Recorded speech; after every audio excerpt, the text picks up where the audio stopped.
जय सोमनारायण। स्वागत है तमारे एक नवा ब्लॉग में। तो आज तो अपने कई ब्लॉग के कई बायणे नहीं गया, तो आज हूँ तमारा साथे सरस मजानी एक रेसिपी शेर करीश। ई छे सुरती पापड़ी अने चोर मिक्स में कॉम्बिनेशन में केवुं शाक बने ई हूँ तमारा साथे शेर करीश। तो विडियो छेल्ले सुधी जोजो अने जुओ फ्रेंड। तमने अमारा विडियो गमे तो लाइक शेर सब्सक्राइब कर देजो। तो चालो हूँ અમે શાક બનાવવા માટે કઈ કઈ વસ્તુની તૈયારી કરેલી છે એ હું તમને બતાવું। અહીંયા આપણે ચોરી ફોલીને લઈ લીધી છે। આ ઝીણી ચોરી આવે એ છે અને આ છે સુરતી પાપડી। અમારા રાજકોટમાં અમુક જ વાર મળે છે આ સુરતી પાપડી। તો સુરતી પાપડી તમે રીંગણ સાથે પણ બનાવી શકો, બટેકા સાથે પણ। આજે આપણે ચોરી સાથે બનાવશું, તો વિડીયો છેલ્લે સુધી જોજો। તો અહીંયા આપણે શાક બનાવવા માટે कढ़ाई लई लीधी है। हवे कढ़ाई में आपणे तेल नाखशुं। हवे तेल ने गरम थवा दईशुं। तो अहींया तेल आपणुं गरम थई गयुं छे। हवे आपणे एमां राई नाखशुं, जीरुं नाखशुं अने सुरती पापड़ी होय एटले अजमानो स्वाद आमां सरस लागतो होय एटले अजमो पण नाखशुं आपणे एमां। हवे आपणे एमां हींग नाखशुं। पछी आमे मरचुं, खांडेलुं मरचुं छे देशी, આપણે એકદમ દેશી સ્ટાઇલમાં બનાવે એટલા માટે મેં અહીંયા ખાંડીને મરચું અને આદું લઈ લીધું છે। તમે લસણ ખાતા હોય તો તમારે આદું ને લસણ બે લેવાનું ને આપણે હળદર પણ લઈ લીધી છે। હવે એ આપણે નાખશું ને હલાવી લઈશું આપણે। હવે આપણે જે સુરતી પાપડી અને ચોરી લીધી છે એ ધોઈને આમાં નાખી દઈશું, યાની કે એડ કરી દઈશું। હવે આપણે મિક્સ કરી દઈશું।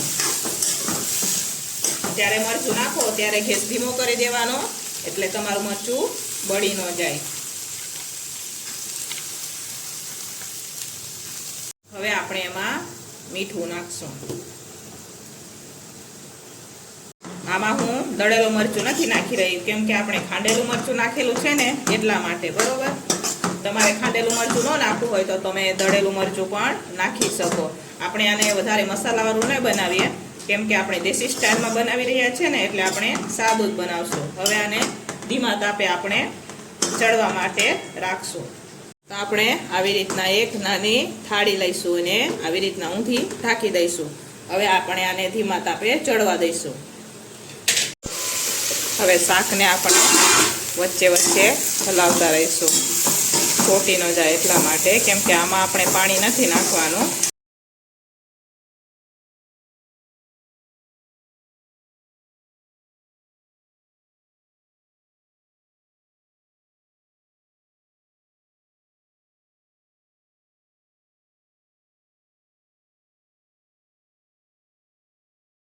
હવે આપણે એમાં એક ટમેટું નાખશું, પછી બધું મિક્સ કરી દઈશું। હવે આપણે એમાં થોડુંક એટલો ધાણા જીરું નાખશું અને મિક્સ કરી દઈશું બધું। હવે 5 મિનિટ માટે આને આપણે ચડવા દઈશું। તો અહીંયા આપણું શાક બનીને તૈયાર થઈ ગયું છે। હવે આપણે કોથમીર ઉપર નાખી દઈશું।